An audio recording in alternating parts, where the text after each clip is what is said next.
러시아군이 이제 키우까지 들어오는 상황입니다. 그래서 정말 위급한 상황이었죠. 네네. 각 유리창에서 너무 위협이 많은 거예요. 플러스 대포까지 다양한 가짜 뉴스들이 나왔어요. 죽었다부터 해가지고 이런 레저용 드론들을 다 개조를 하자. 뭐 수류탄이든 박격포든 우리가 멘탈이 강하면 못하는 게 없어요. 어떤 선배가 You suck at life 이렇게 표현했어요. 이 새끼가 뭔데 나한테 그런 말 하지? 특히 대해서. 유명한 사람을 허위사실 유포를 하든 이 사람 까내리든 모욕을 하든 가면 죄수복 입고 나와요. 구제요. 전쟁터였으면 이런 사람은 테러리스트 이상이에요. 진짜.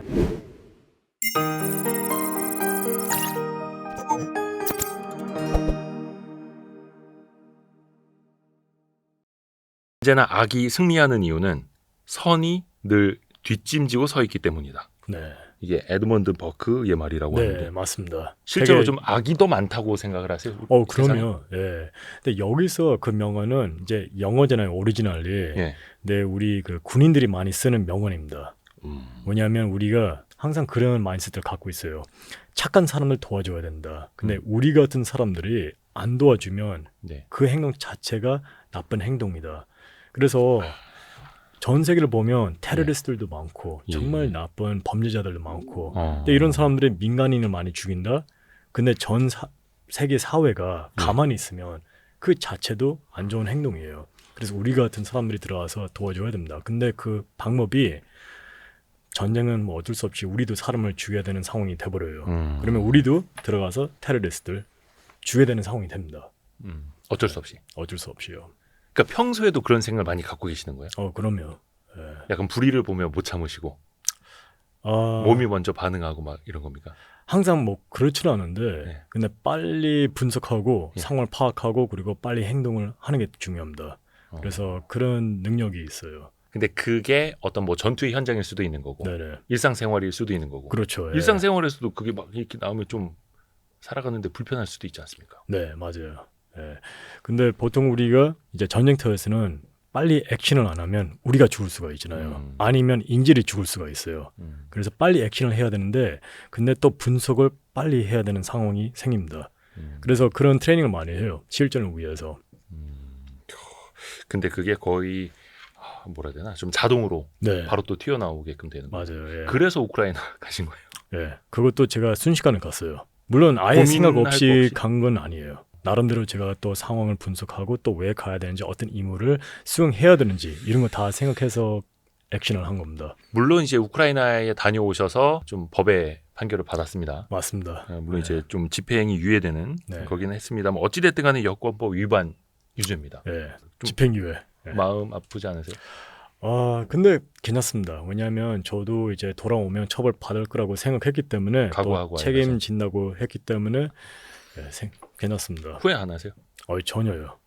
현지에서 혹시 가장 기억에 남는 전투가 있었다면 이거 좀 여쭤봐도 될까요? 우크라이나에서요? 우크라이나에서. 근데 우크라이나에 있을 때는 거의 매일 작전을 했습니다. 매일 작전. 제가 3개월 동안 있었어요. 네. 제가 다칠 때까지 있었는데 전에 했던 군사 작전하고 좀 달라요. 군사 작전 할 때는 보통은 우리가 작전 한번 하고 텀이 있어요. 그리고 또 작전하고 텀이 있는데 끝나는 게 있죠, 확실히. 네. 근데 거기서는 이제 너무 전쟁이 상황이 안 좋기 때문에 예. 인원도 많지 않고 그래서 저희 팀을 되게 많이 활용을 했어요. 우크라이나 정부에서. 그러면 매일 나가야 되는 상황이 돼요. 팀원이 한 몇 명 정도 됐죠? 저희 팀은 약 7명에서 10명 정도 네, 왔다 갔다 하면서 이렇게 7에서 10명 정도 했어요.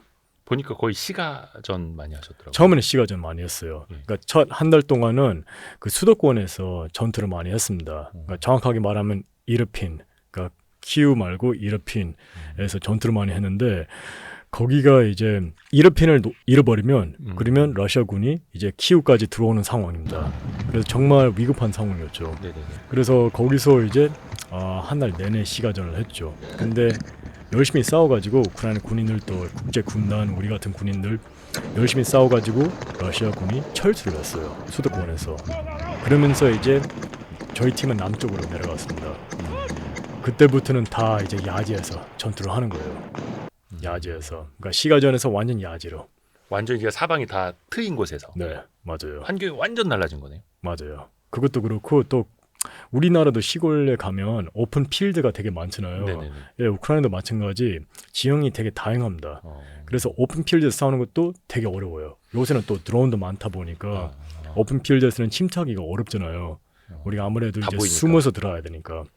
그래서 그런 면에서는 좀 많이 어려웠죠. 근데 이제 UDT에도 계셨습니다만 사실 우리나라가 휴전 국가이기는 한데 네. 그래도 뭔가 전쟁이나 전투가 벌어지진 않잖아요. 네. 완전히 실전은 그러면 처음이셨던 거 아니면 좀 경험이 있으셨던 거예요? 아니요, 처음은 아니었어요. 그래서 네. 제가 군에 있을 때는 파병도 2번 갔다 왔습니다. 소말리아 해역도 2번 갔다 왔고, 아하. 그래서 총 12개월 파병. 저희 군 시절 때. 그리고 제가 이제 군에서 제대하고 나서 그러니까 PMC에서 근무를 했어요. 예. 그러니까 우리나라 말로 이제 쉽게 말하면 용병이었어요. 어허. 예, 돈 받는 군인. 그러니까 나라에 충성하는 군인이 아니라 네. 이제 저희 그러니까 돈을 받으면서 어디, 군사 작전을 하는 거예요. 어디랑 계약을 하고요? PMC랑 어떤 영국 PMC하고 계약을 해가지고 어허. 예, 그렇게 일하게 됐습니다. 그래서 이라크 전쟁터에서 활동을 했어요. 그러면 거기에서도 실제 뭐라 해야 되나 실전에서 교전 상황을 많이 겪어보셨다. 그렇죠. 예, 그때는 한참 안 좋았을 때예요. 그 IS라고 들어봤을 거예요. 네. 예, 한참 상황이 되게 안 좋았어요. 제가 있을 때는. 진짜 막 총알이 머리 위로 날아다니고. 그렇죠. 뭐 그것보다는 이제 자살 폭탄이 많았죠.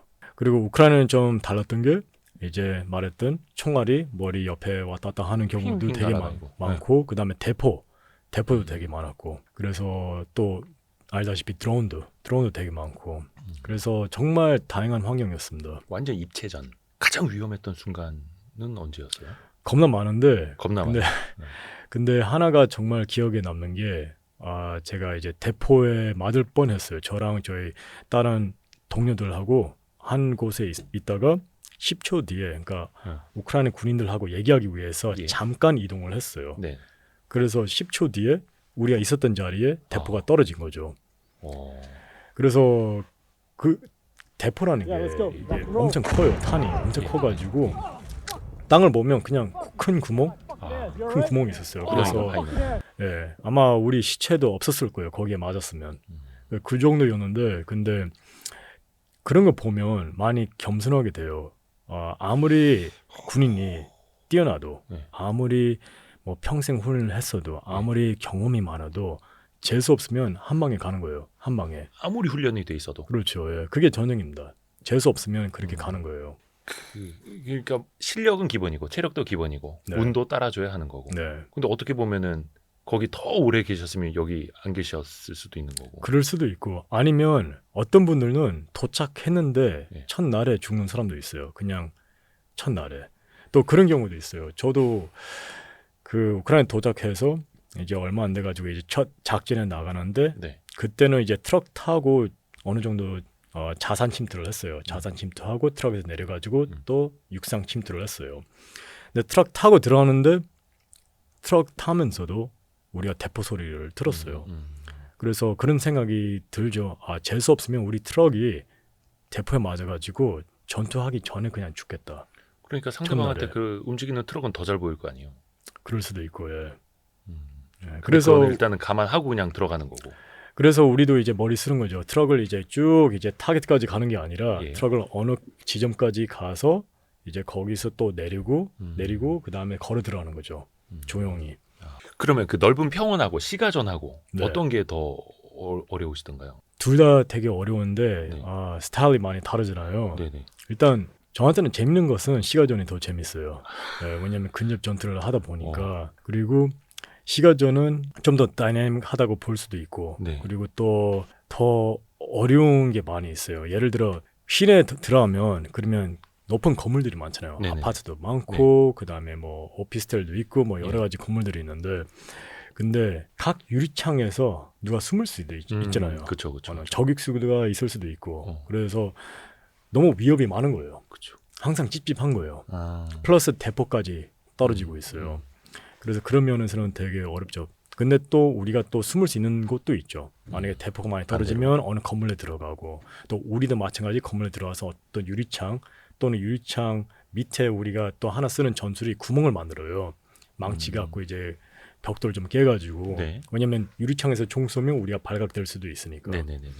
그래서 그런 전술들이 있고 그 다음에 야지에서는 너무 오픈돼 있으니까 우리가 이제 처음에는 밤에 많이 침투했는데 드론도 요새 밤에 되게 잘 보여요. 연령상 장비를 쓰니까. 아. 그래서 우리도 또 밤에 침투하는 게 더 위험해졌다. 낮에서 침투해야 된다. 드론이 또 적외선으로 네. 막 이렇게 파악하면서 돌아다니고 네. 숨을 데가 없네요. 그 영상 보니까 같은 팀원이 시가전 할 때 어떤 건물 안에 있었는데도 또 총 맞아 부상당한 그런 네, 화면도 맞아요. 있더라고요. 예, 그 시가전 하다가 그랬어요. 진짜 그 적이 몇십 미터, 몇백 미터 사이에 다 있는 거잖아요. 네. 그 교전 있었을 때는 정말 가까웠어요. 네. 근데 그냥 우리 사이에 벽이 있었던 거죠. 음. 우리가 어떤 아파트 들어와서 우리가 좀 엄폐도 하고 그랬는데 근데 저희 팀원 부상 입고 근데 되게 위급한 상황이었죠. 왜냐하면 우리 건물을 우리가 그 거기 있었던 건물 바로 밖에 러시아군이 있었고 우리를 호위를 했어요. 둘러쌌어요. 포위당했다. 포위. 둘러쌌어요. 예. 그러면 어떻게, 그럼. 나갈 수 있는 구멍이 없는 거잖아요. 네네네네. 예, 그래서 교전이 있었던 거예요. 나가면서 우리가 이제 제압사 하면서 이제 빨리 후퇴를 한 거죠. 아, 살아나가야 되니까. 네. 그게 왜 우리 많이 하는 뭐 배틀그라운드나 이런 게임에서는 네. 연막탄 피워놓고 나가긴 하는데 네네, 맞아요. 이게 실전하고 완전 다를 거 아니에요. 게임하고는. 어떻게 나오셨어요? 그래서 그렇게 제압 사격하면서 우리가 뭐 다양한 전술 쓰는데 그러니까 하나가 뭐냐면 이제 제압사. 그래서 총으로 막 갈기면서 나오는. 그렇죠. 그쪽에서 이제 제압을 어느 정도 하면 그 사람들이 이제 머리를 밖으로 못 꺼내겠죠. 그래서 그런 개념을 우리가 후퇴를 했습니다. 이게 말은 쉽죠. 뭐 그 상황이라면은. 네. 그래서 그런 상황에서는 이 행동이 되게 중요합니다. 액션을 빨리 해야 돼요. 근데 그런 상황에서 내가 뭐 무섭다. 그래서 행동이 안 나온다. 아니면 판단력이 늦어. 빨리 판단을 못 해. 순간순간. 네. 그러면 뒤질 확률이 높은 거죠. 네. 네. 그렇잖아요. 그래서 뒤질 확률. 우리가 항상 저도 이제 뭐 네. 팀원들한테 말하는 게 액션을 빨리 해야 된다. 그렇다고 뭐 생각 없이 액션을 하면 안 돼.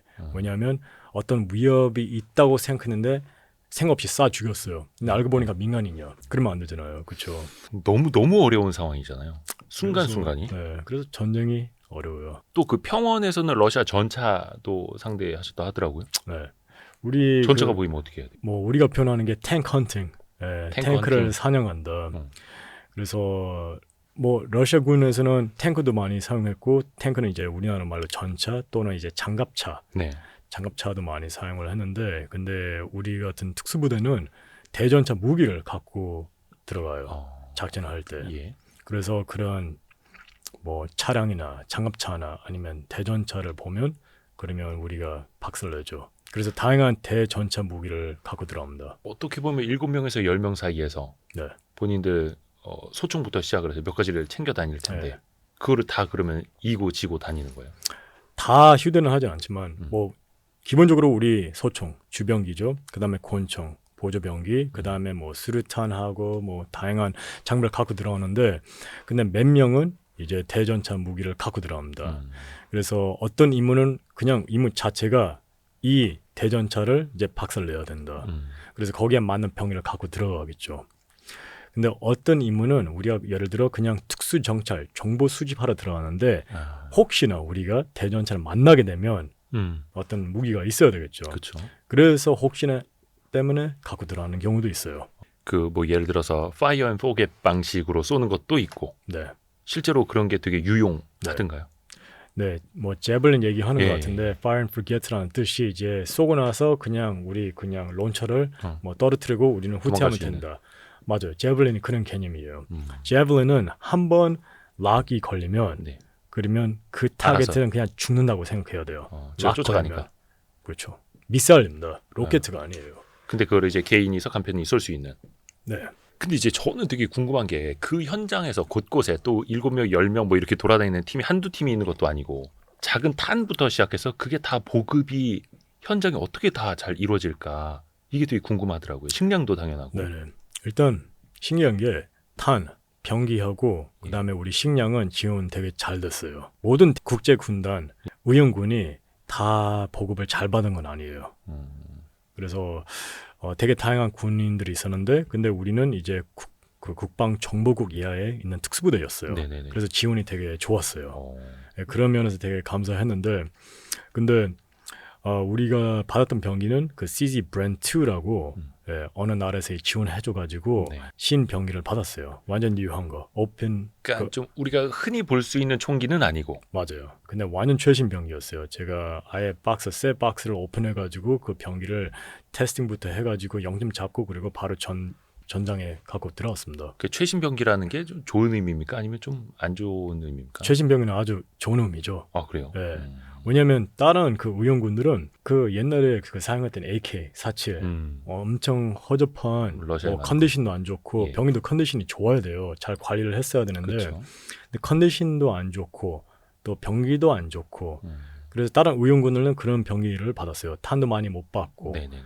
예, 그리고 식량도 뭐 제대로 안 받고 근데 우리는 그런 지원은 되게 좋았습니다. 완전 뉴 병기 그리고 또 탄도 많이 받았어요. 그래서 그러니까 가져갈 수 있는 만큼 가져갔어요. 들 수 있는 만큼. 네. 그 총 병기가 약간 스카 좀 비슷하게 생기긴 비슷하게 했는데 생겼어요. 네. 생긴 것만 비슷한 거고. 네. 근데 스카는 아닙니다. 작동법은 완전 좀 다르고 그래요, 막. 뭐 소총은 거기서 거기에요. 비슷하긴 하네요. 아 이런 거 여쭤봐도 되는지 모르겠는데 약간 그런 것도 이제 새 거 박스로 받아서 언박싱 할 때는 기분이 좋은가요? 네, 좋았어요. 그리고 그리고 남자들은 그런 게 있거든요. 예. 제가 사용했던 병기가 아니기 때문에 낯설기도 하고 사실은. 그래서 초반에. 그 사기장에 가서 일단 0점부터 잡아야 되겠죠. 그렇죠. 예. 그래서 테스팅하고 0점 잡는데 근데 처음 사용했을 때 딱 그 느낌이 들었어요. 퀄리티가 좋다. 그런 느낌이 와요. 이제 병기를 쏟아 보면 병기는 조립하면 피스가 되게 여러 개 있잖아요. 네네네네. 근데 허접한 병기는 많이 흔들려. 근데 이 병기는 되게 살리드하게 느끼는 거예요. 튼튼하게 느끼고 또 그렇게 무겁지도 않고 그리고 그립감도 좋고 그리고 잼이 한 번도 없었어요. 저 그거 갖고 3개월 동안 한 번도 잼 없었어요. 근데 보통 우리가 이제 뭐 소총도 많이 쏘는 일이 별로 없으니까 네네. 군인들도. 근데 이게 잼이라는 거 뭐 막히거나 막 이거 걸리거나 이런 거 아닙니까? 걸린다. 그래서 네. 막 분해 조립해야 되고. 네, 맞아요. 근데 그런 게 없었다. 막 계속 네, 쏴도. 뭐 걸리면 분해 조립까지는 아닌데 이제 처치를 해야죠. 예, 기능 처치를 해야 되는데 한 번도 그런 게 없었어요. 걸린 적이 없습니다. 또 현장에서는 또 그게 진짜 생명을 좌우할 수도 있는 거니까. 당연하죠. 그 실제 전장에서 네. 드론도 좀 많이 겪어보셨어요? 왜 우리가 러시아 우크라이나 전쟁에 투입된 왜 북한군이 드론이라는 걸 처음 봤기 때문에 어떻게 대응하는지도 모르고 막 그래서 좀 그쪽에서는 고전했다 뭐 이런 이야기를 많이 하지 않습니까? 네네. 근데 사실 우리 일반 군인들도 드론 볼 수 있는 기회가 그렇게 많지 않잖아요. 이게 네네. 오락용 드론도 아니고 네네. 자폭 드론인데. 네. 전쟁에서 이제 군인들은 되게 적응을 빨리 해야 됩니다. 네. 예, 그러니까 양쪽에서 생존을 해야 되기 때문에 계속 새로운 아이디어, 새로운 방법들을 생각합니다. 네. 그래서 우리도 그냥 우리 무슨 군사 드론 이런 거는 지원받기 힘드니까 차라리 그냥 레저용 드론 한번 사용해보자. 근데 처음에 레저용 드론을 뭘로 사용했냐면 이제 감시용 또는 정찰용으로 많이 사용했어요. 네. 왜냐하면 요새는 화질이 좋아. 있으니까. 예. 모니터가 있으니까 우리가 거기까지 가서 확인을 해야 되는데 직접 가기가 힘들고 또 위험하잖아요. 그렇죠. 그러니까 그냥 레저용 드론 한번 보내자. 그래서 보내니까 우리가 필요한 정보를 쉽게 받았어요. 근데 또 우리가 이제 머리를 쓴 게 여기다가 수류탄 한번 달까? 그렇게 생각을 했죠. 그래서 시도를 했어요. 근데 생겼어요. 우리가 쉽게 죽였어요. 그래서 그 뒤로부터는 이제 우리도 이런 거 보고 하면서 이걸 체계화 제대로 만들어 보자. 이런 레저용 드론들을 다 개조를 하자. 쉽게 뭐 수류탄이든 박격포든 이런 거 그리고 나중에는 여러 수류탄, 여러 박격포 그리고 그 더 큰 무기들 이제 해보자. 그러면서 계속 발전한 거예요. 예. 그래서 드론이 상당히 좋은 툴이 됐어요. 항상 갖고 다닙니다. 항상. 요즘에 이제 우크라이나에서도 어떻게 보면 이제 드론 산업이 굉장히 커졌다고 네. 하더라고요. 또 막 열심히 또 조립하는 쪽이고 그걸 또 네. 이제 전장에 계속 보내주는 거고 예전에는 군인들이 이렇게 수류탄 차고 다녔다면 이제는 드론을 끼고 다니고 많이 바뀐 거죠. 네, 맞아요. 또 근데 그게 상대방에서도 드론이 날라올 거 아니에요. 네, 당연하죠. 그럼 저도 그걸 또 러시아 피해- 드론 많이 봤어요. 그리고 당한 드론 봤어요. 뭐 러시아 쪽에서 이제 그 레저용 드론도 당연히 봤지만 근데 처음에는 러시아가 군사 드론을 많이 사용했어요. 뭐 UAV라고 많이 표현하는데 완전 무인 큰 거. 항공기 아, 큰 큰 거요. 거. 네. 네. 그런 것은 위험해요. 특히 공격 드론이면 위험하죠. 근데 그게 예를 들어서 뭐 진짜 하늘에다 대고 막 드론 뭐 총으로 이렇게 쏜다고 해서 잘 맞는 것도 아니고 맞아요. 어떻게 해야 돼요? 이게 네. 뭐 그것도 카메라로 무인 보고 항공기 쫓아오고. 같은 경우에는 쏘기 진짜 어려워요. 일단은 그건 비행기예요. 무인 항공기는 완전 비행기예요. 그래서 빠르기도 하고 또 그 사거리 때문에 총이 생각보다 그렇게 유효 사거리가 멀지 않아요. 소총은 보통은 400m. 왜 군대 있을 때도 사격법 네. 배울 때 이제 뭐 항공기가 지나가면 저 앞에 뭐 50m, 100m 앞을 조준을 해서 쏴라 이런 거 배우지 않습니까? 네네. 근데 사실 그게 어디 맞겠습니까? 네네. 특히 이동하는 표적은 더 맞추기 그쵸. 어렵죠. 그래서 드론에다가 뭐 사격하는 건 크게 의미가 없고 빨리 엄폐물 또는 은폐물 찾아야 되는 거죠. 그 보면은 요즘에 왜 드론에도 이제 카메라가 있고 그게 네. 어디선가 또 녹화가 되니까 막 네. 우크라이나에서도 그렇고 우리가 네. 상대 누구를 드론으로 이렇게 해서 킬했다 네네. 막 좀 홍보를 하지 않습니까? 네네. 근데 그것도 보면 이제 우리도 인간이다 보니까 마음이 너무 아픈 거예요. 네네. 그 군인도 어찌됐든 어느 나라 병사건 한 생명인데 네네. 정말 너무 냉정하더라고요. 네. 근데 그래서 요새는 그 엔티 드론 장비들이 많이 나왔어요. 그게 뭐 샷건이 될 수도 있고 또 무슨 electronic gun이라고 생각하면 되는데 그걸로 이제 재밍하는 뭐 역할도 하고 그래서 다양한 장비들이 나왔습니다. 근데 그거를 뭐 드론에 대응하는 방법을 사실은 배울 시간도 별로 없었을 거 아니에요. 그렇죠? 네. 당시에는 네, 거기 가서 배웠죠. 가서 네, 거기 실전에서. 가서 이제 적응을 한 거죠. 또 그게 또 실전 속에서 네, 맞아요. 이게 사실 미국 군대에서도 생활하시고 수많은 네. 훈련을 거치셨을 건데 네. 실전은 또 완전 별개 이야기잖아요. 그렇죠. 근데 훈련이 되게 중요한 게 우리가 최대한 실전을 시뮬레이션 하려고 하잖아요. 그래서 훈련 강도도 많이 올리고 그래서 실전적인 훈련도 하고 그래서 시나리오 훈련도 많이 합니다. 실전을 준비를 하기 위해서. 그래서 훈련이 얼마나 중요하냐면 그냥 제대로 훈련되어 있으면 그러면 실전에서 자연스럽게 그 리액션들이 나올 겁니다. 그래서 훈련을 실전처럼 실전을 훈련처럼 네. 이렇게 얘기하는 거고요. 네. 그냥 몸에 배워서 딱딱딱딱 나오게. 네. 그 평소에 멘탈 훈련, 마인드셋도 많이 강조하시잖아요. 네. 그것도 맞아요. 실전에서 많이 또 도움이 되던가요? 당연하죠. 강한 멘탈 그리고 또 제대로 된 마인드셋이 있으면 당연히 전투를 더 잘할 수밖에 없어요. 왜 그 영화 같은 데 보면 그 훈련 많이 받은 사람도 네. 실전에 가서 막 얼어붙고 네. 멘탈 나가서 막 제대로 된 판단 못하는 경우 있잖아요. 실제로 네. 그런 사람들이 있나요? 엄청 많죠. 엄청 많아요. 저도 전쟁터에서 잘못된 이유로 우크라이나 간 사람들이 있어요. 의용군들 중에 뭐 예를 들어 뭐 콜 오브 듀티 뭐 이런 게임을 많이 해서 좀 멋있는 거 하고 싶다. 게임처럼 내가 네, 보고 싶어서. 그런 분들도 있었고 누구는 이제 군 생활에 좀 불만족했어요. 그러니까 군 생활을 하면서 너무 이제 실전에도 투입하고 싶었는데 무료해서. 무슨 이유 때문에 한 번도 실전을 본 적이 없어요. 아하. 그래서 자기 인생에서 뭐가 이제 미싱, 뭐가 이제 구멍이 있다고 생각하는 거죠. 그 구멍을 채우기 위해서 전쟁터에 온 사람도 있고. 그래서 잘못된 이유들이 많기 때문에 그런 군인들은 이제 진짜로 전투 들어가면 이제 어는 경우가 되게 많이 있어요. 그래서 집에 가더라고요. 그러니까 내가 생각했던 것과 너무 다른, 네, 너무 위험하고 네, 진짜 죽을 것 같고 네, 게임처럼 생각하고 왔는데 네, 맞아요. 근데 집에 가고 싶어요 한다고 해서 집에 갈 수 있나요? 의용군들은 그랬어요. 의용군들은 네, 어차피 그냥 자발적으로 온 사람들이니까 맞아요. 징집병도 아니고. 네, 그리고 계약도 있어요. 들어오면 이제 계약서 같은 거를 사인하는데 근데 이렇게 뭐 하루 있었는데 바로 이제 집에 간다. 그러면 계약 위반이잖아요. 그 계약 사인했는데 근데 의용군이 그렇게 했다고 우크라이나 정부에서 뭐 이제 처벌한다, 뭐 쫓아간다, 그 나라까지 가서 어떻게 뭐 해보겠다. 그렇죠. 뭐 영창 집어넣을 것도 네, 아니고 그런 것도 아니니까 어쩔 수 없는 거죠. 그냥 가라. 뭐 이렇게 네. 너 왜 왔냐 가라 이런 거야. 네, 맞아요. 근데 또 그 사람들 입장에서도 또 좀 이해가 가기는 합니다. 그렇죠. 완전 상황이 또 다른 거니까. 네. 그럴 때 그 얘기 하시는 거 아닙니까? 너 인성에 문제 있어 이런 거 하시는 거 아닙니까?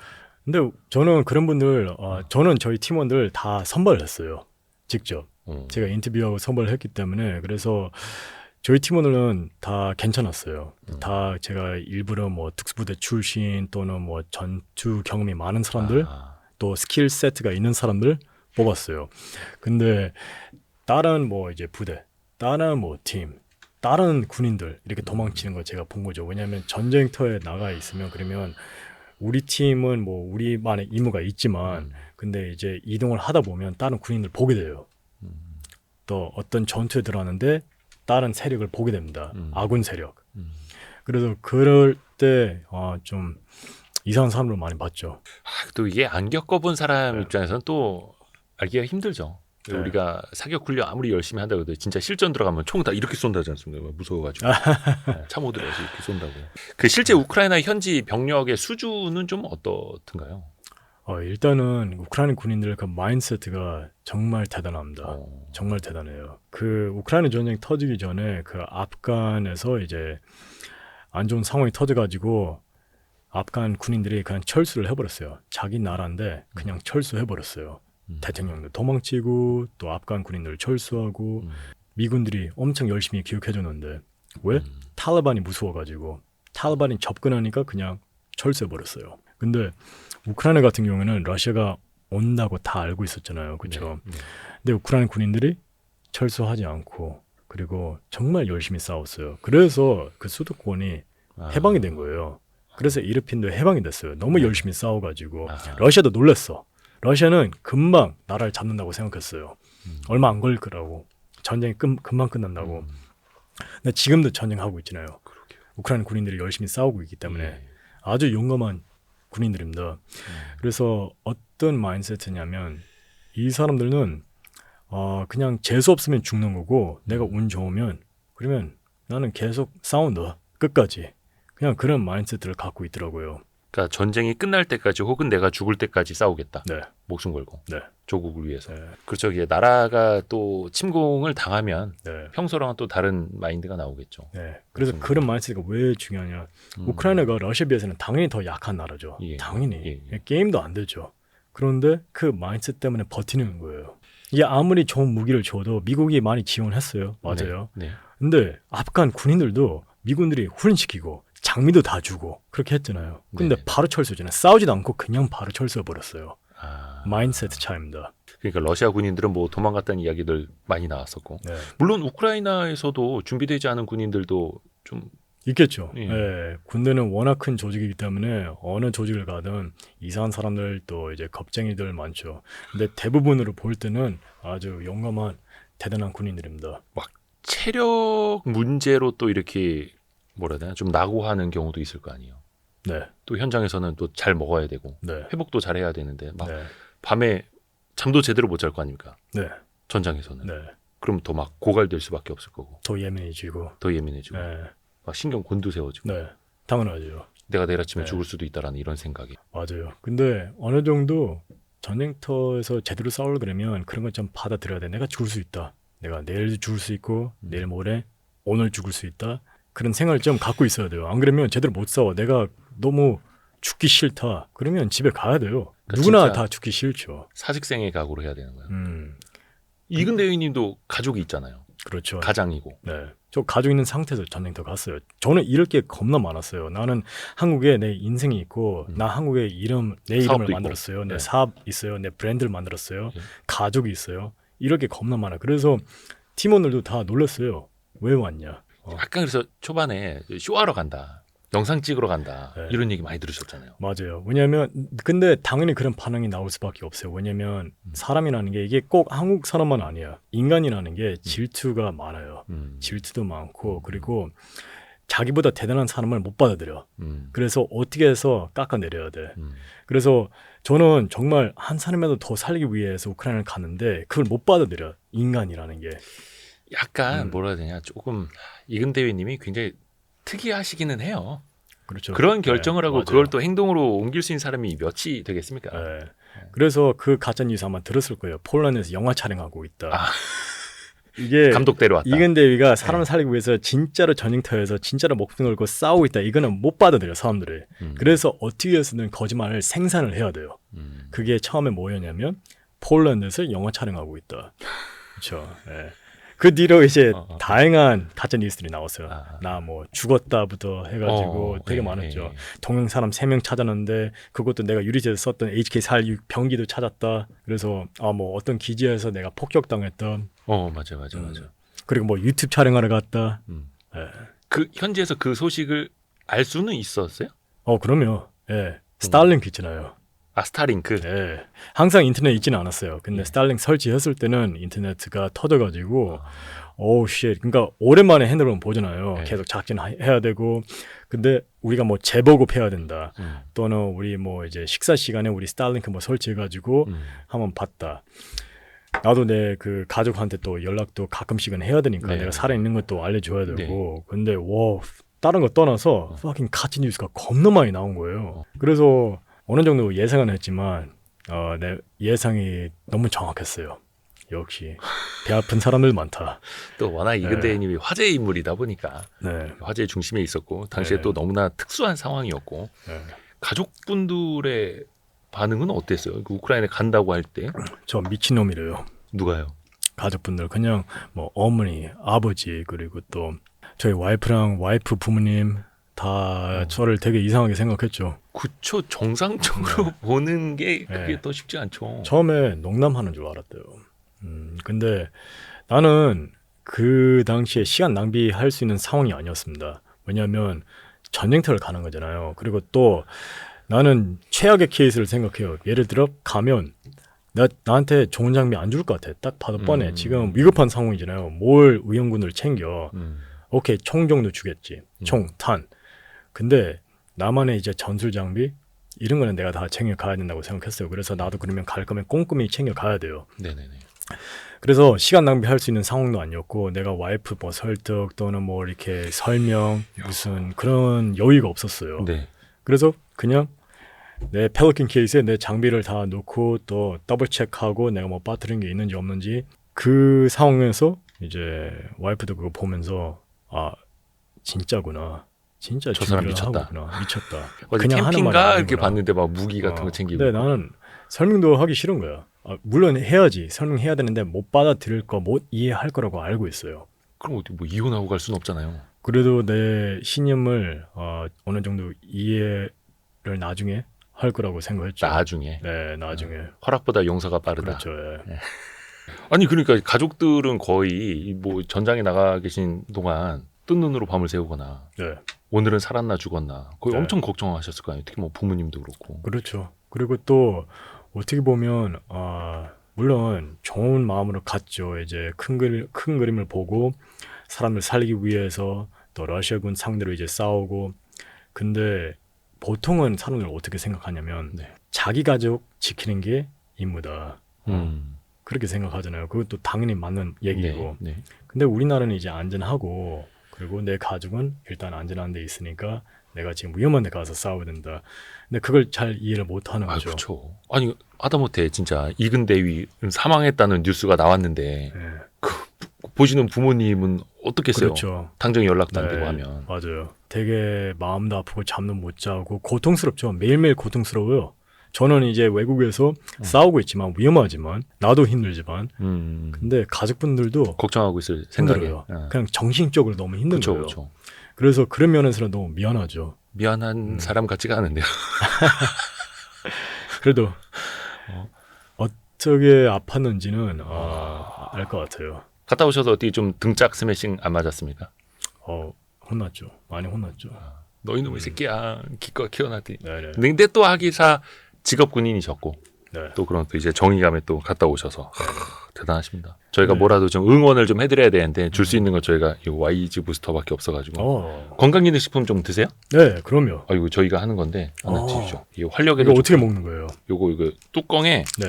정제가 2개가 있습니다. 이거 먼저 이렇게 털어 넣으시고 요 밑에는 액상이에요. 그래요? 비타민 B, 아르기닌 같은 거 좀 챙겨 드세요. 건강기능식품. 이걸 또 씹어 드셔. 맛 없어. 아니 이걸로 액상으로 이렇게 삼키시는 거예요. 와 상남자. 오, 완전 이런 사람 처음이야. Man. 아니 그게 아니라 이 밑에 걸 따서 마시면 된다니까요. 이거는 또 처음 먹어보네. 우두둑 소리 들어갔죠. 와. 이 위에가 루테인 지아잔틴이랑 또 하나 뭐지 은행잎 추출물인데 이거를 나는 씹어서 드시는 사람 나 태어나서 처음 봤다. 상남자. 오늘 진짜 웃음 포인트를 상남자가 주시네요. 우크라이나에선 살아 돌아왔지만 YG 부스터 먹다가 죽을 뻔한. 무슨 독인 줄 알았어요. 아 와이스트릿이 기껏 불러놓더니 이상한 거 주네 막 이 생각하셨을 것 같은데 아 나 미치겠다. 아 그런 거 줄 알았어요. 그 씹을 수 있는 막 비타민 같은 거 있죠, 맛있고 딱 그렇게 생겼는데 이 안에 설명서는 있는데 원래 박스 안에 그래요? 덕분에 웃음 포인트 하나 생겼습니다. 자 오늘은 저희가 이근대 위님과 최근에 이제 신간 내놓으신 더 빅토리북 네. 이야기를 하고 있고요. 책이 특이합니다. 180도 펼쳐지는 책. 네. 일단 마인드 세팅, 네. 승리의 기술. 승리의 기술, 정신적으로 네. 원하면 불러내서 육체적으로도 시켜줄 수 있고 네. 진짜 좋은 명언들 들어가 있습니다. 100개요. 100개의 명언. 네. 그리고 옆에다가 같이 이제 쓰면서 네. 생각할 수 있는 맞아요. 계획도 그리고 각 페이지 아래는 저희 경험이 들어가 있습니다. 이 명언 제가 왜 선택을 했고 이 명언이 저한테 어떤 경험이었는지. 나한테 어떤 경험이었는지. 예. 예를 들어서 뭐 UDT 지옥주 훈련 때 100kg짜리 고무보트를 머리에 이고 16마일을 뛰었다 막 이런 이야기. 네. 그러니까 평소에도 멘탈 많이 강조하시잖아요. 네, 맞아요. 어떤 특별한 이유가 있는 거예요? 이게 사람이 몸도 당연히 건강해야죠. 그런 말 많이 있잖아요. 막 나이가 이제 나중에 뭐 60, 70, 80 되면 뭐가 제일 중요해? 건강이 제일 중요하잖아요. 왜냐하면 건강이 중요한 이유가 내가 건강해야지 내 가족도 케어할 수 있고 내 주변 사람들도 보호할 수 있고 그리고 내가 일도 할 수 있고 그런 건데 건강이라는 게 꼭 말이가 아니에요. 자기 마인드. 머리에서 나오는. 네. 그것도 되게 중요합니다. 그래서 저는 멘탈을 항상 강조하는 이유가 우리가 멘탈이 강하면 못하는 게 없어요. 내가 목표가 있든 뭐 꿈이 있든 내 가족을 케어해야 되든 다 마인드에서 나옵니다. 멘탈이 강하면 불가능은 없다. 이 책은 저희가 5분께 댓글 써주신 5분께 선물해 드릴 건데요. 더 빅토리북. 네. 아니 근데 약간 그런 생각을 해요. 그러니까 저도 이제 40대다 보니까 좀 꼰대거든요. 그래요? 그렇게 생각하세요? 뭐 그렇겠죠. 왜 좀 나이 들면 이제 젊은 친구들한테 이제 입만 열어도 꼰대라고 하는데 특히 이제 뭐 멘탈이 강해야 된다. 정신력이 일단은 기본이 돼야 한다. 막 이런 이야기하면 젊은 친구들을 좀 받아들이기 어려워하잖아요. 좀 꼰대 같은 소리 한다고 하고 막. 강조는 할 필요 없어요. 네. 그러니까 그 강조라는 게 제가 막 사람을 만날 때마다 그런 소리는 안 하잖아요. 제가 이제 세미나 열면 듣고 싶은 사람만 저한테 오잖아요. 그렇죠. 거기는 또 자발적으로 오신 분들이. 그래서 그런 분들은 이제 듣고 싶어 해요. 그리고 이 책도 그냥 이제 구매하고 싶은 분들, 또 읽고 싶은 분들, 또 이거 갖고 힘 받고 싶은 분들만 구매하기 때문에 근데 저는 누구한테 절대로 누구 뭐 이렇게 생각해라, 저렇게 생각해라 강조하지는 않아요. 그래서 나는 꼰대 절대 아닙니다. 왜냐하면 누가 나한테 나 이런 목표 있다, 이런 꿈이 있다. 근데 그거 갖고 막 잔소리하고 부정적으로 말하면 그게 꼰대지. 근데 나는 항상 하고 싶으면 해. 마인드가 그쪽으로 가는데 열정이 그쪽으로 가는데 그러면 해봐. 물론 실패할 수 있지. 근데 실패도 좋은 거야. 많이 배우기 때문에, 많이 느끼기 때문에. 어떤 뭐 캠프나 아니면 뭐 어떤 뭐 훈련하는 거 촬영하시러 오신 분들도 자발적으로 그 사람들이 왔으니까 그 사람들한테 멘탈을 강조하는 거고. 맞아요. 예. 근데 싫으면 안 해도 저는 된다. 누구 설득하는 성격이 아니에요. 귀찮고 또 내 시간 낭비라고 봐요. 그럼 냅둬요? 냅둬요. 당연히 냅둬죠. 당연히. 근데 또 저의 어드바이스 원한다면 그러면 제가 강력하게 주죠. 근데 이런 책도 사실은 왜 투자책도 그렇고 투자를 이미 잘 하고 계시는 분들이 더 많이 봐요. 좋은 인문학 책도 열심히 공부하시는 분들이 많이 보고 그걸 필요로 해야 하는 사람들은 안 보고 사실 이런 책도 이미 멘탈이 어느 정도 강하거나 멘탈을 더 키우고 싶은 분들이 보는 거잖아요. 약한 사람들은 또 안 볼 거고. 맞아요. 예. 그래서 저는 원래 태어났을 때부터 멘탈이 있었지만 저도 이런 명언 들었을 때도 더 그냥 업그레이드 되는 거예요. 그리고 또 제가 생각했던 거, 기존에 생각했던 게 더 확인이 됩니다. 그래서 이런 명언을 제가 엄청 동의를 하고 또 저희 경험하고도 너무 잘 갔기 때문에 또 저한테 도움이 많이 됐기 때문에 그런 좋은 의미로 이 책을 썼어요. 어릴 때부터 멘탈이 강하셨어요? 네. 어린 나이에 또 미국으로 이민 갔을 때. 그렇죠. 미국에서 태어났댔나? 미국에 태어나셨죠? 한국에서 태어났는데 3살 때 이민 갔습니다. 3살 때. 네. 인종차별도 많이 당하셨고. 그렇죠. 예. 그러면 이제 나도 모르게 멘탈이 강해지던가요? 그렇죠. 근데 멘탈은 저도 이런 교육을 많이 하다 보니까 이런 설명을 많이 하는데 멘탈하고 마인드세트는 조금 다릅니다. 멘탈은 약간 정체성이라고 생각하시면 돼요. 자기가 태어날 때부터 이 멘탈이 강하냐 아니면 약하냐 그게 좀 정해져 있어요. 마인드세트는 이제 살아가면서 경험하는 할 때 계속 바뀝니다. 계속 바뀌고 새로운 마인드셋도 얻을 수도 있고 예를 들어 비즈니스 하시면 비즈니스 마인드셋가 있으면 그러면 더 그만큼 비즈니스를 할 수 있겠죠. 스포츠 하는 사람들은 경쟁적인 마인드셋가 있어야 됩니다. 예. 그래서 마인드셋은 되게 다양하고 또 경험에 따라서 이제 새로운 것도 생기고 또 없애야 될 때는 또 없애야 되고 그렇습니다. 멘탈이 이제 선천적인 거고 네. 마인드 세팅은 이제 후천적으로 더 나를 강하게 만들 수 있는 것들. 네. 또 그 이근대위님이 그 뭐 어디 인터넷 이런 데 찾아보면은 어록이 참 많더라고요. 그게 뭐예요? 어록. 그러니까 어록. 명언 같은 거. 아, 네네. 거의 뭐 나무 위키 들어가니까 이만큼 있던데요. 아, 그렇습니까? 명언들이. 몰랐어요. 안 보셨어요? 네네. 근데 사실 이근대위님의 그 어록 중에 제일 유명한 게 너 인성 문제 있어 이거잖아요. 네, 맞아요. 이거 근데 약간 좀 사람들이 제대로 이제 뜻이 잘 전달 안 된 거라고 하던데 진짜 네. 의미는 뭐예요? 그 인성이라는 게 네. 그게 뭐 attitude 영어로 뭐 attitude나 아니면 또 내 캐릭터를 얘기하는 거예요. 네. 예, 내가 뭐 좋은 사람이냐 나쁜 사람이냐. 근데 인성 문제 있냐 내가 이거 물어봤을 때 물론 영어로 생각하고 그 말을 뱉은 건데 근데 이 사람의 캐릭터 문제가 있는지 그걸 물어본 거예요. 캐릭터 문제라면 불량. 어떤 거예요? 그러니까 성격 불량이 될 수도 있고 캐릭터 불량. 어떤 아예 자세가 안 돼 있는 사람들. 그렇죠. 애티튜드라는 게 태도? 네, 태도도 될 수 있고 예. 예, 자세 태도도 될 수 있고 그래서 아예 훈련받을 자세가 안 돼 있는 것 같다 이런 의미예요? 그거보다는 성격하고 더 가깝습니다. 성격에. 예. 인성이 안 좋은 사람들은 저는 되게 다양한 교육생들 만났잖아요. 네네. 근데 인성 안 좋은 교육생들은 태도가 일단 안 좋아. 예를 들어 훈련 자세, 훈련 받기도 싫고 또는 교관에 대한 리스펙트도 없고 자기 동기에 대한 리스펙트도 없고 이 훈련 프로그램 자체에 대한 리스펙트도 없어. 이런 사람은 인성 문제가 있어요. 이 사람은 나도 교육시키고 싶지 않고 그리고 동기들한테도 피해갈 사람이야. 그러면 빨리 집에 가야 할 사람. 그렇죠. 빨리 집에 가야 될 사람이죠. 내보냅니까? 보통 저는 UDT 교육대장이었어요. 그래서 UDT 훈련 시켰을 때는 내 임무는 훌륭한 사람들 선발해가지고 이제 실무에 데리고 오는 게 저의 임무잖아요. 네. 그래서 그런 인성 문제 있는 사람들은 그냥 냉정하게 잘라야 돼요. 냉정하게. 나중에 팀에서 같이 생활해야 되는데 이런 분들하고 제가 생활하고 싶지 않고 또 작전하고 싶지 않잖아요. 그래서 당연히 커트를 해야 되겠죠. 근데 UDT는 직업군인 아닙니까? 맞습니다. 네, 직업군인이에요. 어떻게 잘라요? 훈련 선발 과정이잖아요. 선발 안 해버리면 누구나 UDT 갈 수 있는 건 아니에요. UDT에 지원할 수 있죠. 그리고 또 지원해가지고 그 선발 과정에 들어갈 수도 있어요. 그것도 어려워요, 사실은. 그 이 선발 과정까지 가는 것도. 왜냐하면 그냥 서류 전형에서 탈락될 수도 있고 자료 평가에서도 탈락될 수 있어요. 아무나 UDT가 될 수 있는 게 아니니까. 그렇죠. 아무나 또 그 선발 과정에 갈 수도 없어요. 그 선발 과정 가는 자체도 명예입니다. 근데 내가 선발 과정에 도착했으면 이제 훈련할 기회를 주는 거죠. 네가 이 훈련 극복하면 그러면 UDT 요원이 될 수 있어. 근데 웨이팅 리스트가 있겠죠. 많은 상남녀들이 자기가 상남녀라고 생각해. 그러면 특수부대 가고 싶어해. 웨이팅 리스트가 있겠죠. 되게 많은 사람들이 지원하겠죠. 네네네. 그래서 UDT 지원자들이 되게 많은데 근데 기수가 이제 한정돼 있잖아요. 우리가 뭐 예를 들어 1,000명이 지원했으면 1,000명 다 한 기수로 만들 수는 없어요. 그러면 선발해요.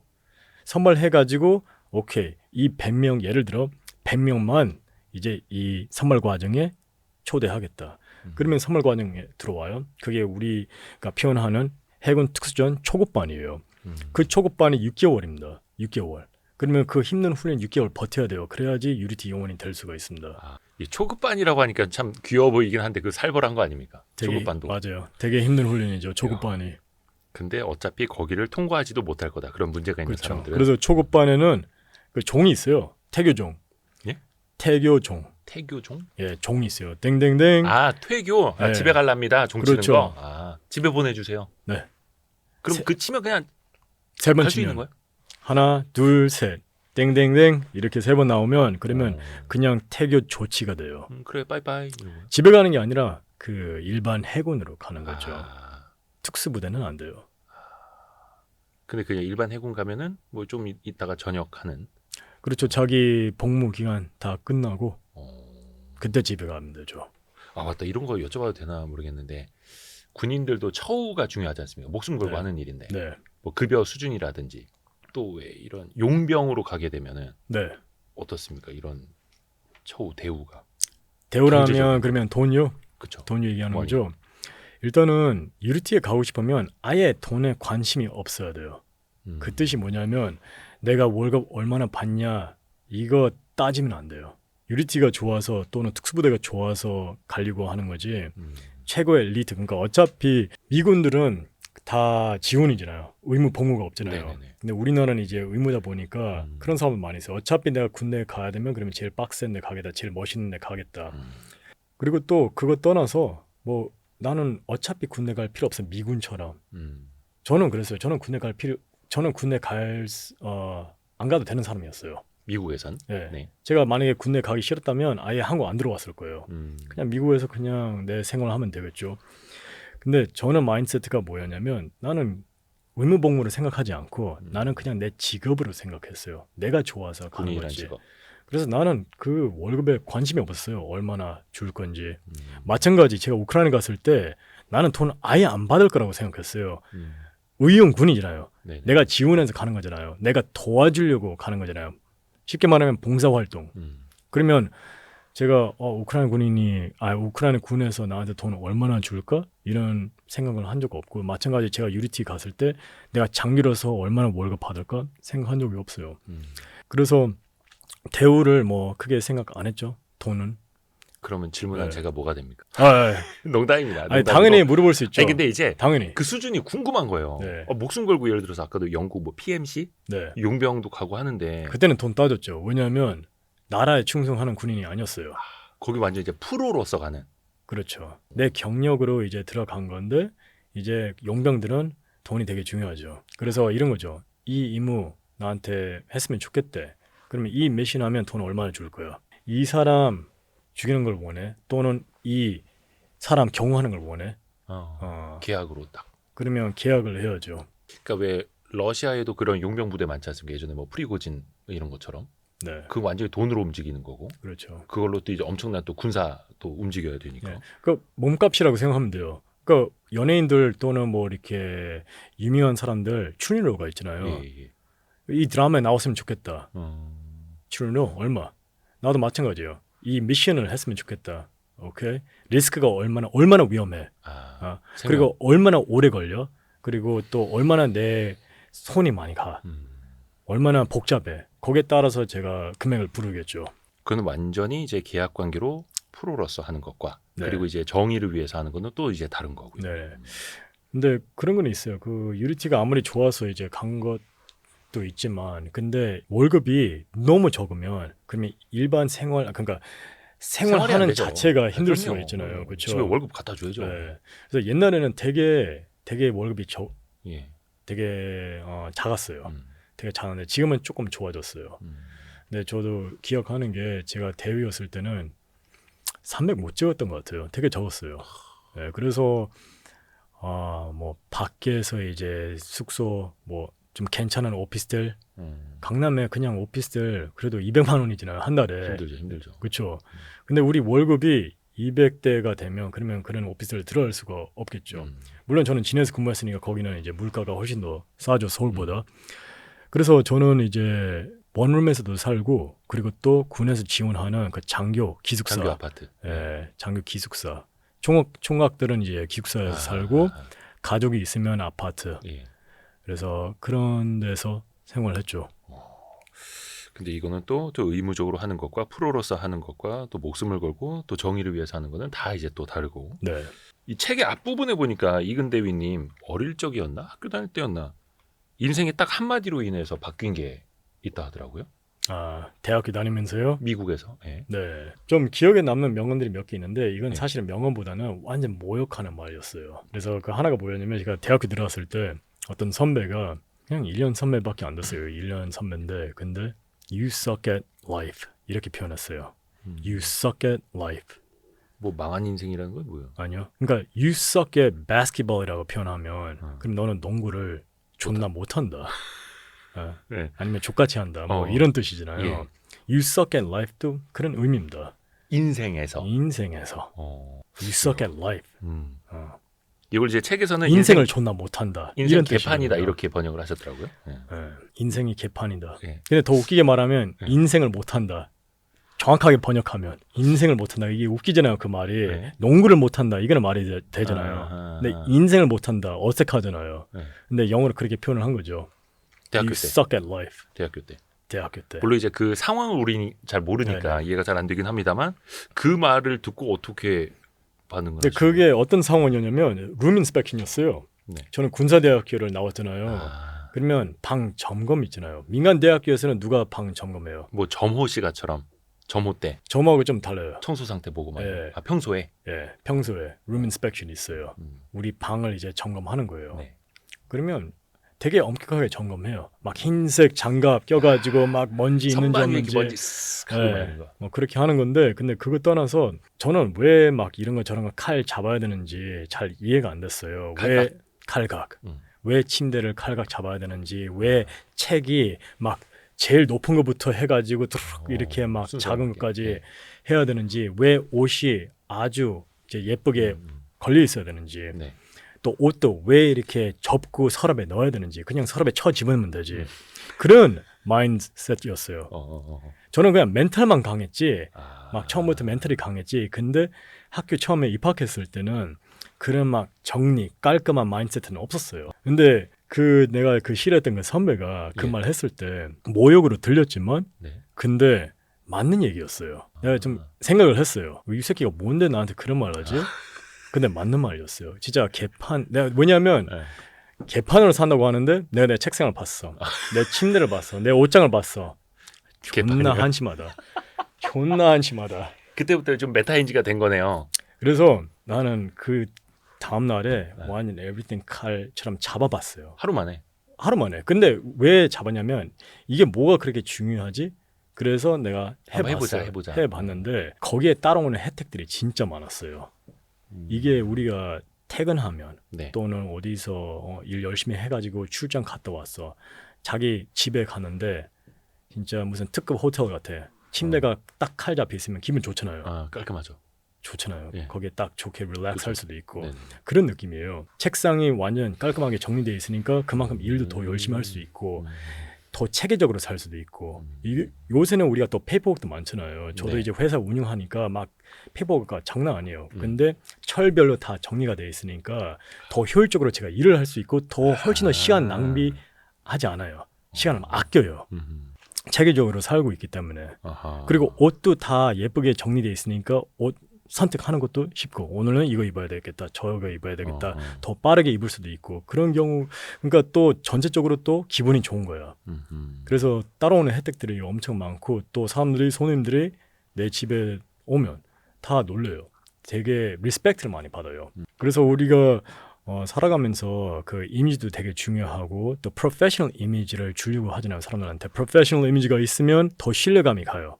근데 내가 이 사람이랑 비즈니스 하려고 그러는데 이 사람은 자기 스스로 정리가 안 돼 있어. 막 모든 게 다 개판이야. 플러스 몸 관리도 잘 안 해. 그러면 신뢰감이 그냥 완전 떨어져요. 아무리 뭐 일 잘한다고 해도 그게 감이 안 와요. 그러니까 시간을 아끼고 뭔가 체계적으로 더 효율적으로 일을 할 수 있게 되고 정신적으로도 도움이 되고. 혹시 냉장고 열면 이렇게 막 음료수도 이렇게 브랜드가 다 앞에 나오게끔 착착착착 이렇게 정리되어 있습니까? 결벽증까지는 아닌데 근데 잘 정리되어 있어요. 문제가 뭐냐면 근데 이게 와이프가 있으면 와이프가 내 걸 다 망가뜨려요. 잘 정리를 이게 해도 또 성향이 다르면 그것 때문에 또 부부싸움 나기도 하는데. 맞아요. 근데 제가 관리하는 것은 다 완전 칼각인데 그렇다고 막 모든 레이블 막 앞으로 봐야 된다 뭐 그렇게까지는 어느 정도 밸런스가 있어야 돼요. 이게 결벽증까지 들어가 버리면 그러면 그게 그 자체가 내 인생에 지장이 있어요. 강박으로 오니까. 그러면 결국에는 이것 때문에 내가 시간 낭비하게 돼요. 그래서 좀 좋은 밸런스가 있어야 돼요. 근데 냉장고가 잘 정리가 안 되는 게 와이프가 이제 요 방송 이제 부인께서 보실 겁니다. URL을 많이들 공유해 주십시오. 스스로의 멘탈 점수는 몇 점이라고 생각하세요? 어릴 적부터 멘탈은 강했다고 말씀하셨는데. 만약에 0에서 100이 있으면 그러면 100이죠. 와우. 끝판. 네. 스스로. 부족한 건 없습니까? 누구나 부족한 거 있죠. 근데 멘탈 면에서는 맥스라고 보고 예전에 제가 구제역 때린 거 기억나세요? 그 휴대전화 이렇게 팍 날려버린 거. 뭐 많은 사람들이 내가 잘했다고 하는데 근데 결론적으로 내가 그거 이제 처벌받았어요. 검사님은 이제 4개월 징역 구형을 했고 그것 때문에. 그리고 또 판사님은 그래도 좋게 봐줘가지고 500. 근데 벌금이요? 네, 맞아요. 500만 원 벌금 나오는데 근데 내 그 미국도 마인드세트가 만약에 지금 나온다면 500도 솔직히 난 그게 이해가 안 돼요. 미국에서 비슷한 사건이 있었는데 근데 그 당했던 사람이 총권에서 쐈어요. 촬영하지 말라고 했는데 계속 따라다니면서 촬영하니까 네네네. 카메라 얼굴에다 예, 예. 들이밀고 그러니까 그 사람도 짜증나니까 이제 정남방위를 생각해가지고 총을 꺼내가지고 죽이지는 못했어요. 죽이려고 했는데 예, 예. 그냥 부상 입고 병원에 치료받고 배에 총 맞았어요. 살인 미수 아닙니까? 그렇죠. 근데 무죄가 났어요. 예? 무죄. 그래서 그거는 이제 미국이에요. 근데 우리나라는 정남방위가 제대로 안 돼 있잖아요. 거의 힘들죠. 예, 힘들잖아요. 예. 진짜 힘들어요. 그래서 나는 그때 구제혁을 때렸던 이유가 2번 때렸어요. 2번 때리고 그 다음에 이제 카메라 찍힌 게 이제 핸드폰 치는 거 그거는 재물손괴. 플러스 그거 때리면서 제가 욕을 했잖아요. 그래서 네. 모욕까지 이제 들어간 건데 그래서 어떻게 보면 내 성격이 약간 그런 면에서는 이제 욱하는 게 있어요. 아, 예, 특히 또 전쟁터를 많이 갔다 왔다 보니까 예. 이제 가끔은 내 앞에서 뒤에서 사이버레카질 하는 거는 괜찮아. 근데 내 앞에서 어떤 공격적인 행동을 했어요. 아니면 내가 이걸 대응해야 되는 상황이 돼버렸어요. 그러면 제가 진짜 적군처럼 느낄 수가 있어요. 그래서 제가 그럼 바로 공격할 수 있는 상황이 되는 거죠. 그래서 그때 변호사가 옆에서 저를 붙잡고 네. 정신 차리라고 한 거예요, 저한테. 아. 왜냐면 눈이 돌아왔어. 눈이. 아, 예. 이성을 잃었으니까. 적군으로 느꼈으니까. 내 앞에서 그렇게 하니까요. 어찌됐든 간에 이거는 잘못하신 거죠. 그렇죠. 네. 벌도 받으신 거고. 네네. 네. 맞아요. 후회는 없어요. 없어요. 네, 잘못한 거는 있어요. 그리고 또 내 성격이 그렇게 욱하는 성격이 있긴 있어요. 저는 평상시에 제가 뭐 좋아하는 사람들이랑 있으면 당연히 항상 드는 게 예. 이제 되게 젠틀하고 매너도 있고 그래요. 근데 내 앞에서 이제 적 행동하면 아니면 무슨 위협적인 행동을 하면 그러면 진짜 적군으로 인식해요, 저는. 저는 좀 얌전하죠. 그럼요. 네, 얌전하게 네. 이제 질문도 이제 네.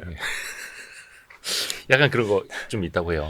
그 운동 많이 하시는 분들이 이제 또 남성 호르몬도 많다 보니까 네네. 약간 그런 게 더 이제 다혈질적으로 나오는 것도 있다 하고. 네네. 그 아까 사이버레카는 그 정도는 뭐 참을 수 있다라고 말씀해 주셨는데, 네. 그 사실 인터넷상에서 이제 비판을 넘어선 비난, 네네. 인격적인 것에 대한 비난도 되게 많았었잖아요. 엄청 많죠. 좀 보셨을 거고. 네네. 그럼요. 하도 난리를 치니까 또 나를 이용해가지고 계속 돈 벌려고 하는 거잖아요. 자기가 능력 없으니까 자기 유튜브 찍으면 되잖아요. 자기 뭐 자기 실력이 자기 있으면. 얘기. 근데 그게 없다 보니까 맨날 남에 특히 대해서. 유명한 사람을 이제 뭐 허위사실 유포를 하든 이 사람 까내리든 모욕을 하든 자극적으로 썸네일 뽑고 뷰를 땡겨와야 되니까 그런 사이버레카가 요새 너무 많아졌어요. 그게 또 돈이 되고요. 네, 돈이 되니까. 근데 이제 거의 다 근데 없어졌죠. 하도 처벌 받아가지고 이제 조금씩은. 조금씩 이제 없어졌어요. 아직 몇 명 지금 남아 있는데, 근데 저도 뭐 구제혁 그리고 또 저 그 구제혁 그 친구 또 있어요. 크로코다일이라고 이런 사이버레카. 이제 재판에서 계속 보게 될 거예요. 왜냐하면 제가 되게 독하게 그 형사 고소도 했고 그 다음에 또 민사 소송까지 했어요. 그래서 어제 저 구제혁 재판 또 갔다 왔어요. 아, 어제. 그걸 보러 가세요? 아니요, 저는 원고예요. 네. 원고니까 가야죠. 민사. 민사요. 아, 그리고 형사는 저는 구경하러 가요. 왜냐면 제가 피해자니까 시간 되면 갈 때 있고 시간 없으면 못 가는데. 근데 어제는 이제 제가 고소했던 형사 재판이 있었고 구제역 네. 플러스 민사 소송이 있었어요. 거의 비슷한 2시하고 3시 반. 근데 바빠가지고 2시간 제가 그 형사 재판을 못 갔어요. 구경하고 싶었는데 가면 죄수복 입고 나와요, 구제역. 그래서 앞으로도 되게 많은 재판들이 있을 건데 저는 한 명도 양보 안 할 거예요. 그런 면에서 되게 독해요. 그런 면에서 합의해달라고 해도 안 해줄 거예요. 그게 또 어떻게 보면은 뭐 그 분들이 또 만들어온 이제 자승자박이라고 스스로 본인들이 했던 것에 대한 대가를 또 치르는 거니까. 네네. 그래서 남의 얘기하지 말고 본인 것을 잘하자. 네. 근데 그때 약간 멘탈이 흔들리시는 건 없어요? 왜 너무 막 그러면은 막 좀 짜증이 나고 막 잠도 잘 안 오고 막 이럴 수 있잖아요. 아니요, 그런 건 없었는데 근데 그런 거는 당연히 싫죠. 저도에서 사람들이 이제 오해를 하니까 뭐 그때 뭐 저 우크라이나 갔을 때 사람들이 나 폴란드에서 영화 찍는다고 했을 때 많은 사람들이 그걸 믿었어요. 많은 사람들이 또 제가 갔다 와서 훈장도 받았어요. 우크라이나 우크라이나 대성관에서 네네네. 이제 높은 분한테 그 국방장관 한테 받았어요. 고맙다는 데피리 의미죠. 국방장관한테 이제 받았는데 훈장을 그때 대사님도 계셨고 프라이빗 세레모니 했는데 근데 그 지역 가던 사람이 내가 훈장을 돈 주고 샀다고 이베이에서 거기 그렇게 사실은 완전히 거기 사실 유포. 그리고 또 아마 저 논란 대해서 많이 들었을 텐데 지금도 사람들이 이거 대해서 막 논란이라고 생각하는 게 너무 저한테는 어이없어요. 왜냐하면 그 UN 사칭 이게 엄청 컸어요. 아 그런 것도 있었나요? 예, 잘 그런 몰라서. 게 있었어요. 그래서 그 가세현에서 제가 UN 그 경력을 사칭했다고 몇 개월 동안 그거 물고 갔어요. 그래서 그런 게 뭐 사람들이 볼 때는 진짜 이건데 이거 진짜 UN 경력을 사칭했나? UN 다닌 적이 없는데 이렇게 생각할 수도 있잖아요. 그래서 제가 UN 여권을 이제 보여줬어요. 그 저희 유튜브 채널에 커뮤니티 예. 포스트로 이제 예. 보여주니까 또 알잖아요. 사브레카는 또 다른 그것도 이유를 뭐 이제 갖고 합성이다 와야 돼. 뭐 만들어낸 이베이에서 거다 돈 주고 샀대요. 그것도 어. 파랑 여권이거든요. 그 여권 제가 갖고 있는 이유가 이제 외국 출장이 많잖아요. 그러면 외국 출장으로 가면 저는 외교관 신분으로 이제 출장을 갑니다. 그래서 외교관 이제 라인을 타야 돼요. 그래서 그 여권을 갖고 있는 거예요. 그래서 UN official인데 근데 그 여권 보여주니까 이베이에서 샀다고 그렇게 거짓말을 해요. 그러니까 또 사람들이 그런 걸 믿으면 당연히 오해받는 거 저도 싫어하죠. 왜냐하면 그걸 믿으면 이상하게 생각할 수밖에 없잖아요. 이건이 뭐 자기 경력대에서 다 사칭하고 거짓말하고 다 가짜네. 그래서 그런 게 이제 화가 나는 거죠. 제가 받는 느낌이 이 사람은 절대로 봐주면 안 되겠다. 너무 악질이다. 그래서 전쟁터였으면 사실은 제가 찾아가서 쏴 죽이는 게 맞아요. 그렇죠? 저는 그런 마인드세트니까 전쟁터였으면 이런 사람은 테러리스트 이상이에요. 진짜 정말 악질이에요. 나하고 뭐 아는 사이도 아니잖아요. 네. 내가 그 사람한테 뭐 잘못한 것도 없어요. 네네. 근데 왜 나한테 그렇게 하는데? 왜 내 이미지를 그렇게 망가뜨리고 왜 내 가족도 나에 대해서 오해하게끔 만들고 왜 내 인생을 망가뜨리려고 하냐? 너무 악질이잖아요. 그 사람한테 잘못한 게 없는데 근데 멀쩡한 사람 인생을 망가뜨리려고 그래. 이런 사람 봐주면 안 돼요. 진짜 전쟁터에서 만났으면 저는 이제 찾아가서 죽였을 텐데 여기는 한국이니까 강력한 법적 대응 하고 있습니다. 사실 이것도 어느 정도 멘탈이 세야 됩니다. 저도 몇 가지 좀 겪어봤는데 이게 보통 멘탈로는 안 되고 근데 또 겪어보다 보니까 나도 모르게 또 이제 강해지는 게 있더라고요. 네, 그럴 수 있죠, 당연히. 더 빅토리북에 네. 172페이지에 있는 내용입니다. 만약 지금까지 살면서 적이 없었다면 내 인생은 무언가 잘못되었다는 뜻이다. 몰리 캐림의 말이라고 하는데 네. 적이 없는 것도 오히려 잘못된 거예요? 그럼요. 예. 왜냐하면 적이 있는 이유가 여러 가지 이유가 있어요. 하나는 뭐냐면 위협으로 본다. 위협으로. 위협으로 봐. 그러니까 같은 운동 선수끼리도 만약에 누가 더 저는 수영 선수 출신이었어요. 그래서 내가 얘보다 수영을 더 빨리 하면 괜히 질투가 생기고 그쵸, 그 질투가 더 발전해가지고 헤이트로 바뀌고 그 헤이트에서 이상한 루머 퍼뜨리고 그리고 더 악질리면 나 마약 먹었대. 아니면 무슨 스테로이드, 크리에틴 이런 약물 먹었대. 그래서 수영 잘한다고 이상한 루머를 퍼뜨려요. 그러면 내 완전 수영 커리어가 망가질 수가 있어요. 그래서 뭘 잘하면 대단하면 그러면 헤이터들이 생길 수밖에 없어요. 적들이 생길 수밖에 없어요. 잘 사는 집이 있으면 또 누가 그거하고 질투할 거고 잘 사는 나라면 또 그거하고 질투할 거고 무슨 대단한 실력이 있다. 그러면 어떻게 해서 까내리려고 할 거예요. 제가 우크라이나 갔을 때 좋은 일 때문에 간 건데 엄청 많은 욕을 먹었잖아요. 엄청 많은 헤이트들이 생겼고 그냥 그거에 대해서 뭐 의견 차이 때문에 내가 간 거에 대해서 반대하는 거는 좋아요. 제가 법을 어겼기 때문에. 근데 가짜 뉴스까지 생산을 하잖아요. 그래서 뭘 잘하고 있다면 그러면 당연히 이제 적들이 생길 거고 적들이 아예 없으면 그러면 노 관심이에요. 노 관심. 그냥 어떻게 보면 you suck at life예요. 그래서 nobody cares. 진짜 nobody cares요. 그냥 존재감이 없는 거죠. 그쵸. 존재감이 없는 거예요. 방구석에 있으면 아무도 안 나왔으면 nobody cares. 아무도 욕 안 할 거야. 적이 없을 거야. 방구석에 있으면. 그래서 그런 말도 있죠. 비판하는 인생이 아니라 비판받는 인생을 살라고. 네. 그게 더 앞서간다라는 그렇죠. 뜻이니까. 그래서 많은 사람들이 뒤에서 내 이야기를 하는 이유는 그 사람들이 내 뒤에 있기 때문이다. 네. 이런 말도 있고. 이런 책도 더 빅토리북에 담았어야 되는데 이런 내용. 혹시 인생에서 진짜 막 두려웠던 순간은 없습니까? 전장에서도 뭐 그럴 수 있겠습니다만. 두려운 건 없었어요. 뭐 약간 사이코패스라서 그렇게 생각하는 사람들도 있더라고. 사이코패스라서 이제 이거는 두려운 게 사이코패스다. 없다. 근데 약간 위험한 것을 즐기는 성격이에요. 저는 취미 생활이 비행기에서 뛰는 거예요. 비행기에서 뛰는 거. 취미 생활이. 저는 비행기에서 그냥 뭐 낙하산 메고 그냥 저 뛰어내리고. 낙하산 5개 있어요. 근데 집에서? 누가 집에 낙하산이 5개 있어요. 한 개 있는 것도 혹시 집이 한 100층 되십니까? 아니요, 60평 집이에요. 근데 저희 낙하산 5개 있는 이유가 이제 한 백팩에 주산, 예비산 또 하나 있어요. 주산, 예비산. 그 다음에 또 제가 이제 홍보하기 위해서 그 낙하산에 이제 로고 같은 게 들어가 있거든요. 그래서 그 낙하산 또 따로 있고 그래가지고 총 낙하산이 5개 있는데, 근데 제가 비행에서 뛰는 것을 너무 좋아하는 이유가 스릴 때문에 그런 거예요.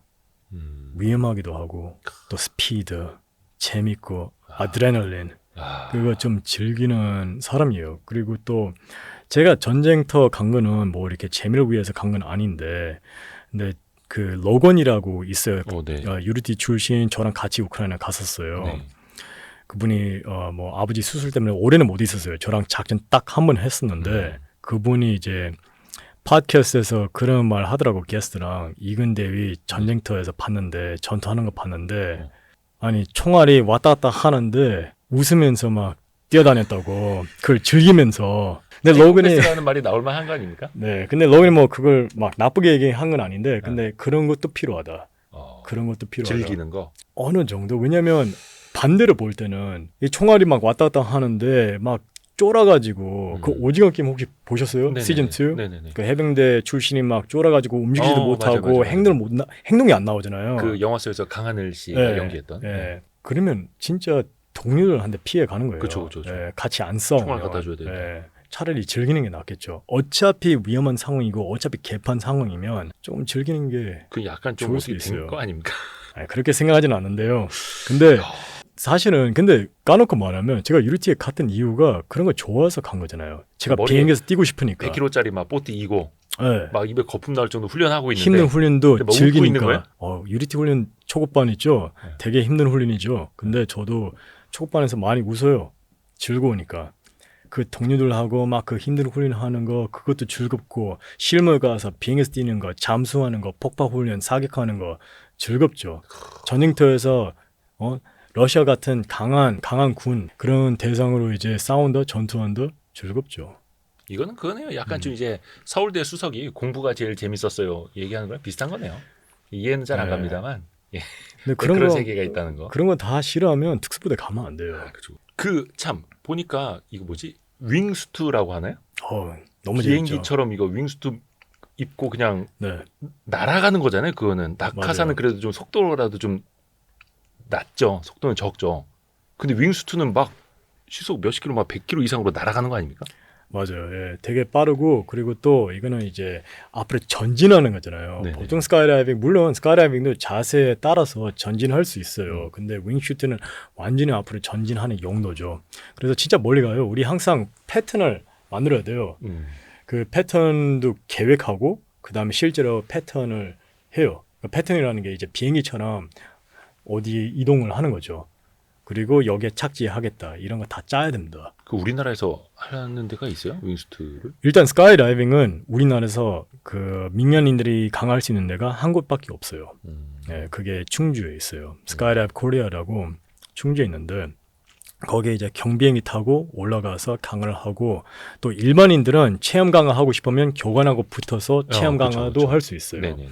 저같이 이제 진짜 즐겨서 하는 사람들은 저희 장비도 다 갖고 있고, 저는 이제 주말에 그냥 취미 생활을 이제 하는 거죠. 그래서 훈련 면도 있고 또 이제 즐거워서 이제 하는 것도 있어요. 이거는 좀 일반인들한테 좀 도움을 주시면 될 것 같은데, 사실 이게 멘탈이라는 거, 또 정신이라는 게 체력에서 나오기도 하잖아요. 네. 몸이 안 좋고 막 병원에 누워 있는데 어떻게 막 멘탈이 건강하겠어요. 네. 좀 어떻게 관리를 하면 좋을까? 이게 체력과 멘탈은 때려야 뗄 수 없는 관계잖아요. 근데 멘탈이 강하면, 멘탈은 정체성이기 때문에 아무리 상황이 안 좋아도 그 멘탈은 어디 안 가요? 어디 안 가요? 강한 멘탈이면. 근데 약하면 그러면 점점 더 약해질 수도 있고. 네. 그렇잖아요. 근데 예를 들어 진짜 강한 사람이 이제 갑자기 아파가지고 병원에 누워 있어요. 저는 그런 사람들 많이 봤어요. 특히 군인들이 전쟁터에서 너무 심하게 다쳤어요. 다리 하나 잃었어요. 아니면 팔, 눈. 그러면 힘들잖아요. 네. 그리고 또 인생도 바뀌어야 되고. 근데 병원에 누워 있으면서 긍정적인 멘탈을 갖고 긍정적인 예. 그리고 남들이 들어와서 되게 불쌍하게 생각하는데 이 사람은 난 무조건 회복하고 다시 일어서겠다. 이렇게 말을 해요. 그런 군인들 많이 봤어요. 여기 들어와서 나에 대해서 불쌍하게 생각할 거면 들어오지 마라. 아예 그런 분이 있었어요. 네이비실인데 이 사람 나름대로 유명하거든요. 근데 그걸 유명해졌어요. 자기 그 병원 그 방 있죠. 그 방 문에다가 그런 편지를 하나 붙였어요. 여기는 다 positive mindset라고 이 방은 긍정적인 에너지라고. 근데 여기 와서 나에 대해서 불쌍하게 생각할 거면 들어오지 말라고. 그런 방 아니라고. 팔다리 하나씩 잘린 군인들이. 그 사람은 얼굴에 총 맞아가지고 얼굴이 그냥 날아갔어요. 그래서 여러 번 수술하고 또 성형하고 막 그렇게 했는데 지금도 이제 많이 상처가 큰데 그리고 또 눈도 없어지고 그랬죠. 근데 동정이 아니라 그냥 네. 우리는 이제 긍정으로 살아가겠다. 멋있네요. 네. 또 하나가 이제 체력뿐만이 아니라 약간 경제력에서도 또 멘탈이 좌우될 수 있거든요. 네. 막 돈 쪼들리고 있고 네. 빚쟁이들 쫓아오고 있고 네, 네. 막 가족들 막 부양해야 되는데 그게 어려운 상황에서도 과연 멘탈이 약해지지 않을까요? 그럴 수 있죠. 멘탈이 약하면 약해질 수가 있죠. 네, 그래서 이게 셀프-톡도 되게 중요합니다. 셀프-토크가 뭐냐면 나한테 스스로 얘기하는 거. 그게 어떤 사람들은 이상하게 생각할 수 있는데 근데 셀프-토크가 정말 도움 많이 돼요. 나한테 스스로 정신 차리라. 나한테 스스로 야 멘탈 잡아라. 여기서 멘붕이 되면 안 된다. 왜냐하면 이게 아무리 상황이 안 좋아도 그 옵션을 봐야 돼. 어떻게 할 거야? 이거 낼 거야? 아니면 자폭할 거야? 뭐가 답이야? 아니면 건물에서 뛸 거야? 상황이 너무 안 좋아가지고 오케이 사기 엄청 많이 당해서 몇 억 잃었어. 그러면 진짜 내 평생 그 돈을 아껴 왔으면 이게 갑자기 없어졌으면 너무 힘들잖아요. 그렇죠. 너무 억울하고 그렇죠. 근데 큰 그림을 보면 아직 살아 있고 그리고 뭐 몸이 뭐 다친 것도 아니고 물론 상처는 받았지 마음은 좀 다쳤지. 근데 다른 거 할 수 있잖아요. 살아갈 수 있잖아요. 저는 전쟁터에서 하도 죽을 뻔했던 경우가 많아가지고 살아있는 자체가 되게 감사하게 생각해요. 근데 많은 분들이 그걸 놓쳐요. 살아있고 건강하면 진짜 감사하게 생각해야 돼요. 뭐 있던 재산이 다 날아갔더라도 다시 일어날 수 있으니까. 그렇죠. 팔다리 다 있지, 눈 2개 있지, 건강하지, 살아있지. 그러면 그래도 전 세계를 비하면 남들보다 더 많이 갖고 있어요. 저는 저희 동료들 죽은 동료들도 많고 그 다음에 또 팔다리 잃어버렸던 동료도 있고 그래요. 그런 거 보면 많이 겸손해집니다. 엄청 겸손해져요. 그리고 또 저 유엔에서 근무하면서 되게 안 좋은 데 많이 갔는데 로힝자라고 들어봤는지 모르겠는데 옛날에 유대인들 막 사람들 없앴잖아요. 그거 뭐 히틀러 인종 청소. 예. 그런 게 아직도 일어나고 있어요. 이 시대에. 그래서 저는 유엔 임무 때문에 그런 데도 갔었어요. 그런 걸 봤어요. 그래서 얼마나 우리나라 사람들이 잘 먹고 잘 살고 있는지 그런 게 항상 느낍니다. 항상. 근데 신기한 게 이렇게 모던한 부자 나라가 잘 사는 나라가 제일 높아요. 참 아이러니지 않아요? 어떤 애기들은 태어날 때부터 그냥 집도 없어. 태어날 때부터. 그리고 되게 안 좋은 환경에서 크고 제대로 못 먹고 그러다가 이제 아프니까 부모님도 속상하고 막 그런 게 너무 많은데 근데 우리나라 사람들이 막 특히 연예인들 많이 그런 분들 도와주고 싶어서 이런 책을 또 쓴 거예요. 그런 걸 좀 큰 그림을 봐야 되니까. 그러니까 우리나라가 그렇게 그런 극단적인 선택을 하시는 분들이 하루에 한 평균 40명? 거의 한 30몇 분마다 네. 한 명씩이 그런 선택을 하고 있다는 게 네. 너무 또 충격적이고 네. 그러니까 사실 대한민국에서 태어났다라는 건 이제 여기 이 땅에서 태어나기만 하면 그래도 전 세계에서는 상위 10% 안에 드는 건데 네.